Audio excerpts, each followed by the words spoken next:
छत्रपती संभाजीराजे यांच्या नेतृत्वामध्ये सुरू झालेली स्वराज्य संघटनेला अधिकृतपणे महाराष्ट्र स्वराज्य पार्टी, महाराष्ट्र स्वराज्य पक्ष असं अधिकृतपणे नामकरण झालेलं आहे।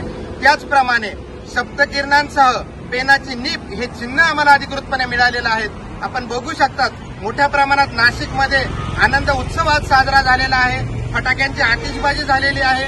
त्याचप्रमाणे पेढे वाटून आम्ही सर्वांनी आनंद व्यक्त केला, तोंड गोड केलेलं आहे। कारण की या काळामध्ये जिथे एवढे पक्ष झालेले आहेत, एवढ्या संघटना झाल्या आहेत, ज्यांना लोकांची चिंता नाहीये, तिथे कुठेतरी छत्रपती समोर आले आहेत व निश्चितपणाने परिवर्तन महाशक्तीच्या माध्यमातून असेल, स्वराज्य पक्षाच्या माध्यमातून असेल, या महाराष्ट्राला न्याय हक्कासाठी, या महाराष्ट्राच्या जनतेच्या न्याय हक्कासाठी, या महाराष्ट्रासाठी लढण्यासाठी छत्रपती संभाजीराजेंचा स्वराज्य पक्ष पुढे आलेला आहे।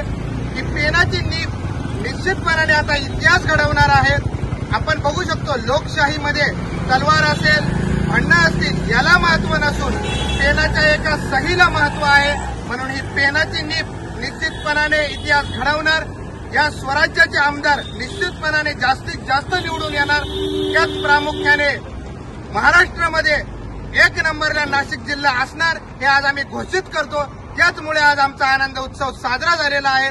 आपण बघू शकतात मोठ्या प्रमाणे आमच्या आया बहिणी देखील इथे आहेत।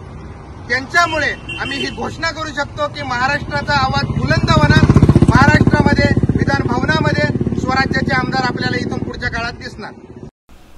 अमर सोळंके, मी नाशिककर न्यूज, नाशिक।